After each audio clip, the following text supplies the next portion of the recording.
Agama Salamullah adalah sebuah agama baru yang muncul di Indonesia.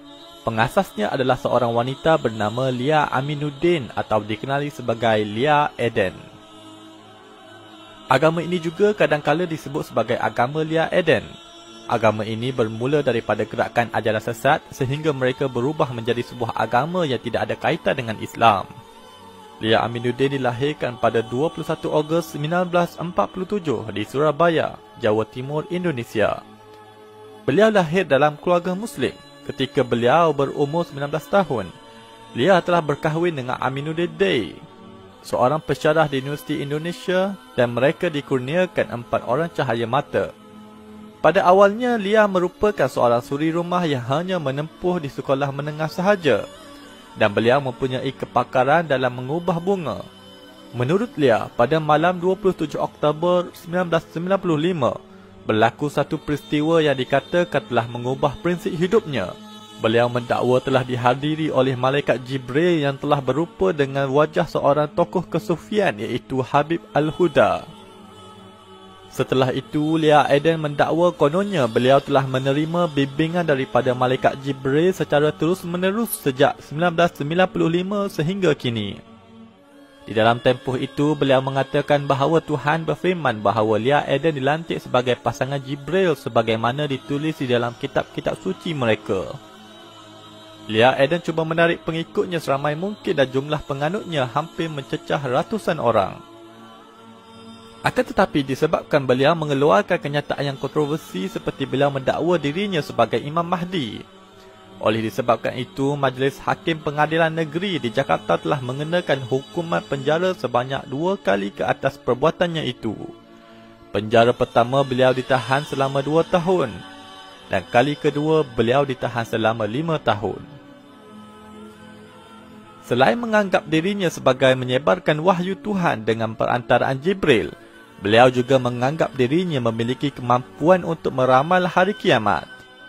Beliau juga telah mengarang lagu, drama dan juga menulis buku bertajuk Perkenankan Aku Menjelaskan Sebuah Takdir. Lia menyebutkan dirinya adalah Imam Mahdi yang muncul di akhir zaman untuk membawa keamanan dan keadilan di dunia. Selain itu, beliau juga menyebut dirinya sebagai reinkarnasi, yakni kelahiran semula Siti Maryam, ibu kepada Jesus. Lia juga mendakwa anaknya yang bernama Ahmad Mukti itu adalah reinkarnasi Jesus pada zaman ini. Selain itu, penganut Salamullah ini juga memegang kepercayaan bahawa semua agama adalah benar. Kelompok yang diketuai oleh Lia Eden ini kemudian menggelarkan kelompok mereka sebagai kaum Eden. Perkataan Eden merupakan sebagai syurga Eden di dalam Bible. Malah mereka percaya bahawa syurga Eden itu berada di rumah Lia dan beliau menukar nama rumahnya menjadi Istana Eden. Walaupun Lia Eden mendakwa dirinya sebagai seorang yang memperolehi wahyu, Imam Mahdi dan kelahiran semula Maryam, akan tetapi ajaran utama di dalam Salamullah tetap meyakini bahawa Nabi Muhammad sebagai Nabi terakhir. Cuma menurut ajaran mereka yang ada adalah kebangkitan semula seperti konsep reinkarnasi seperti dalam agama Hindu dan Buddha. Mereka percaya reinkarnasi Nabi Isa, Imam Mahdi dan roh orang-orang suci akan dilahirkan kembali di akhir zaman selepas Nabi Muhammad. Mereka memiliki kitab suci yang dikenali sebagai Kitab Al-Hira. Penganut Salamullah juga perlu memakai pakaian putih. Selain itu, mereka juga mengajar kepada penganutnya supaya mencukur rambut sehingga botak, dan setelah itu mereka akan melalui ritual penyucian iaitu melompat ke arah api yang marak. Ia mendakwa sebagai bentuk ibadah yang diperintahkan Jibril melalui Lia Aminuddin. Mereka yakin ritual itu merupakan hisab, yakni perhitungan Tuhan untuk membersihkan diri mereka daripada segala dosa. Salamullah merupakan sebuah ajaran sesat. Pada tahun 1997, Majlis Ulama Indonesia MUI telah mengharamkan kumpulan Salamullah kerana ajarannya dianggap telah menyeleweng dari Islam. Akan tetapi penganut Salamullah membalas kembali kenyataan MUI dengan mengeluarkan amanat Jibril, yang mana mereka mengutuk MUI dan menganggap MUI berlaku tidak adil dan telah menghakimi mereka dengan sewenang-wenangnya. Ini kerana hampir kesemua pengikut Lia Eden merupakan dari keluarga Muslim. Malah beliau sendiri juga merupakan Muslim pada awalnya. Penganut mereka tampil dengan memakai tudung dan menutup aurat. Setelah itu, beliau mendakwa mendapat wahyu, terus tudung itu dibuangnya dan digantikan dengan membotakkan kepalanya. Sekiranya mereka ini dibiarkan, mereka akan membentuk sebuah agama baru dan terus berkembang. Seperti ajaran-ajaran sesat yang lain, seperti ajaran Millah Abraham yang mana mempercayai bahawa Ahmad Musaddiq dari Indonesia sebagai Rasul yang baru. Maliki yaumiddin, aku yang penguasa lah konon, Allah tu penguasa hari din, ceritanya hari din. Kalau Allah tu penguasa, mesti ada mulkiah dia. Malik mesti ada mulkiah. Penguasa, wilayah penguasaan dia. Mana wilayah kekuasaan Allah di muka bumi sekarang? Tunjukkan. Kalau ada sekarang saya pergi sana, tak perlu saya nak buat benda ni semua. Ajaran Millah Abraham ini berkembang di Indonesia dan juga Malaysia. Selain itu, gerakan Millah Abraham juga dikenali sebagai Gerakan Fajar Nusantara atau Gafatar. Yang dimaksudkan syirik itu adalah perpecahan. Perpecahan yang bagaimana? Syirik itu bermakna pecah. Yang melakukan syirik itu adalah orang-orang musyrik. Di Malaysia sahaja, saya berani mengatakan semuanya musyrik kerana semuanya berpecah belah. Pada masa yang sama juga, wujud agama baru yang dikenali sebagai ajaran Subud. Ajaran Subud diperkenalkan oleh Muhammad Subuh Sumo Hadi Wijojo.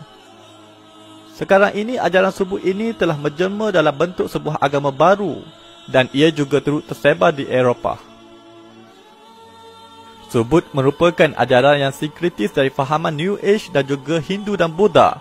Hal ini sukar dibendung kerana ajarannya turut berkembang di Eropah, walaupun asalnya Muhammad Subuh merupakan seorang kelahiran Indonesia. Begitu juga dengan ajaran Kerajaan Langit, Ayah Pendi Terengganu. Saya penyelamat manusia di muka bumi. Saya berjumpa dengan Ayah Pendi sendiri di langit saya jumpa. Saya beramal, kemudian masuk di alam sebalik mata dia panggil. Alam Bazrah dia panggil, alam sebalik mata. Saya melalui Madinah. Kemudian saya pergi ke Mekah. Daripada Mekah saya naik ke atas dan saya bertemu sendiri dengan Ayah Pendi di istana dia. Jadi Ayah Pendi adalah Tuhan bagi saya. Dan Rasul Melayu atau dikenali sebagai Rasul Kahar di Selangor. Satu dunia mengaku ikut Allah dan Rasul, tapi dia tak pasti dia ke syurga. Tuhan kata dalam Quran An-Nisa ayat 13, siapa mentaati Allah dan Rasul pasti syurga. Sedangkan ahli kita yang pandai pun tak pasti. Kalau orang ikut je 10 kali lah tak pasti. Tengok jawapan pasti. Pasti Rasul ada dalam mata. Kita dia orang mana ada Rasul? You ikut Rasul yang you tak kenal. Mana you punya proof? You should bring the proof. Kalau you trust the people. Where is you punya Rasul? Awak masuk surga? Dah tentu punya. Tiada. Rasul ada, bukan cakap-cakap saja. Rasul cakap je nama je ada. Orang dia macam mana dah? Tak percaya. Tak percaya. Bila cakap-cakap banyak, wallahualam. Wallahualam.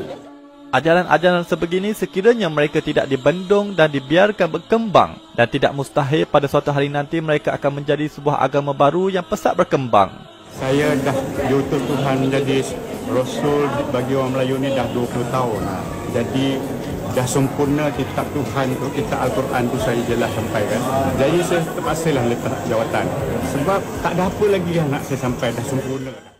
Saya Abdul Rahman bin Ahmad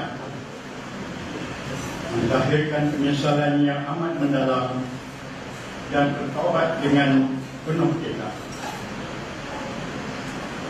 Bahawa tidak ada mengulangi kesalahan lampau, iaitu mendakwa diri sebagai Rasul. Sebab antara mengapa wujudnya pelbagai agama baru di dunia ini adalah disebabkan masing-masing ingin mencari pengaruh dengan mencipta sebuah ajaran. Lalu berlakulah bid'ah dan sinkretisme di dalam ajaran mereka sehingga wujud banyak agama-agama di dunia ini.